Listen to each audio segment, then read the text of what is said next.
Ongeza sana Mheshimiwa Rais. Nipende kumshukuru sana Mheshimiwa Waziri Chongolo kwa kazi nzuri ya kuisimamia wizara ambayo anaifanya akishirikiana na msaidizi wake Mheshimiwa Naibu Waziri.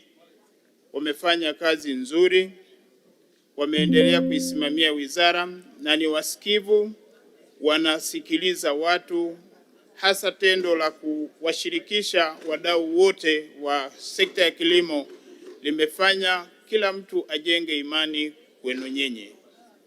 Mheshimiwa Mwenyekiti, mimi nianze mchango wangu kwenye zao la tumbaku. Mheshimiwa Mwenyekiti, zao la tumbaku limepata anguko la bei. Ni eneo ambalo tunaiomba serikali iangalie kwa kina.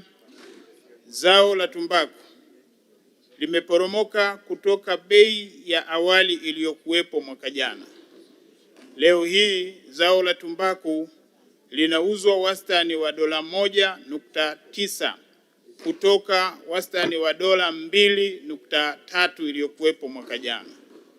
Ni anguko kubwa ambalo linapelekea wakulima wa zao la tumbaku washindwe kukidhi mahitaji yao na kushindwa kurejesha mikopo ambayo walikopa kupitia vyama vya ushirika. Naishauri wizara iangalie katika eneo hili, waangalie mjengeko wa bei ili waufumue, hasa kwenye gharama za uzalishaji ambazo zimekuwa kubwa sana kuliko kile ambacho mkulima anakitarajia kukipata. Mheshimiwa Mwenyekiti, wakulima wamekopa pembejeo za gharama ya juu sana mwaka huu.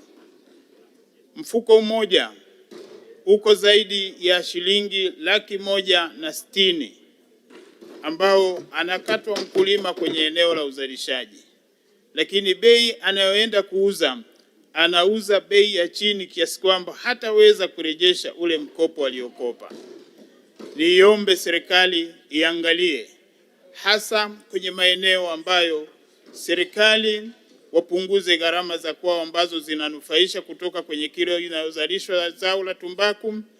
Vyama vya ushirika waangalie na wadau mbalimbali ili waweze kumsaidia huyu mkulima aweze kumudu. Tunajua si kwamba ni jambo ambalo limetokea hapa tu kwetu. Ni baada ya ongezeko la uzalishaji duniani limepelekea zao hili liweze kupata mtikisiko. Sasa mahala ambapo panapotokea mtikisiko, lazima serikali iweze kutengeneza fidia ya kumsaidia huyu mkulima ili aweze kurudi tena kwenye eneo la uzalishaji. Mheshimiwa Mwenyekiti, eneo jingine ni zao la pamba. Kwenye pamba bado mkulima wa zao la pamba hajanufaika kwa kiwango kikubwa. Bei anayopewa ni bei ndogo. Mkulima wa zao la pamba anapata kati ya shilingi 1,000 na bei ya juu ni shilingi 1,060. Lakini bahati mbaya gharama ambazo anachangia huyu mkulima, hasa kwenye mfuko wa pembejeo wa pamba ambao unapitia bodi ya pamba. Mimi nilikuwa na shauri kwenye eneo hili, Mheshimiwa Waziri.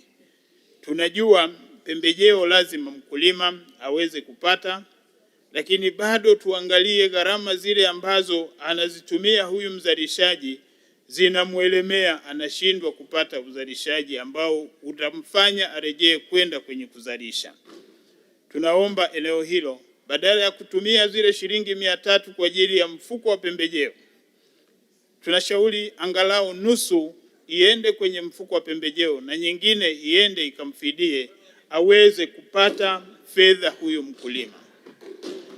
Ni muhimu sana tukiangalia kwenye maeneo haya ya uzalishaji, yanaweza yakatupeleka kupata uzalishaji ambao ni mzuri na wananchi wakaweza kunemeka. Mheshimiwa Mwenyekiti, eneo jingine ni swala la miradi ya umwagiliaji. Mheshimiwa Mwenyekiti, miradi mingi ya umwagiliaji imefeli, haijakuwa vizuri na haiendi kwa sababu hakuna fedha ambayo imefika. Mheshimiwa Mwenyekiti, mimi na mradi wa skimu ya umwagiliaji ya Karema ambayo ni ya muda mrefu, tumetembea na mawaziri, kila aina ya waziri aliyeteuliwa kwenye Wizara ya Kilimo amefika kwenye eneo lile la mradi.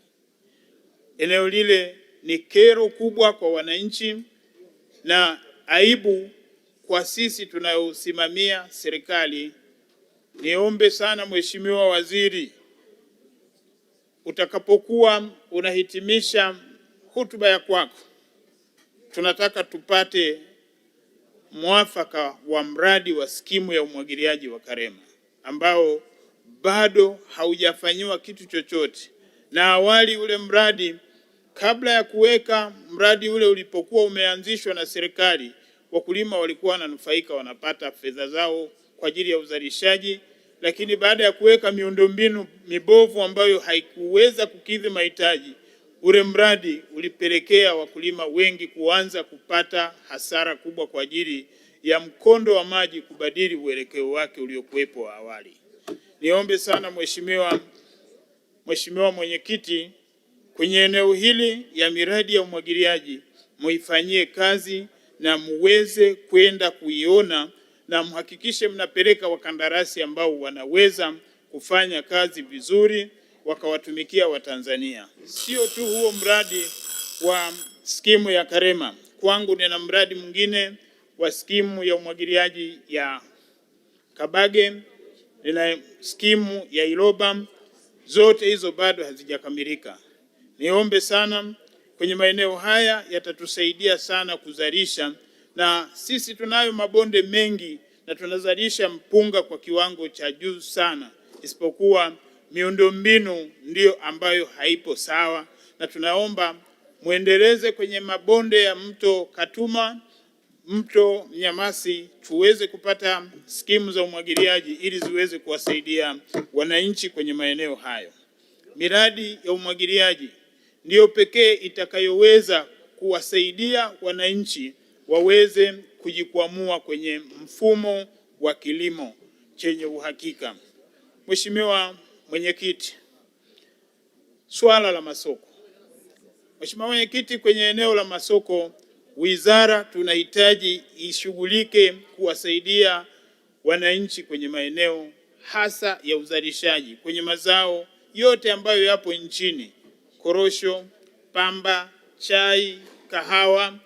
Bado masoko sio mazuri kwa sababu masoko haya hayasimamiwi vizuri. Nikuombe sana Mheshimiwa Waziri, tengeneza mifumo ambayo itawasaidia Watanzania ili wananchi wanapokuwa wanazalisha wawe na uhakika wa masoko ya kwao. Mwaka huu tumezalisha mahindi mengi. Kwa kuwa serikali imetambua uzalishaji ambao upo karibu kila sehemu, niombe sasa serikali ijikite kuwasaidia hawa wananchi waweze kupata masoko mazuri ambayo yatawasaidia kuwa na kipato kizuri.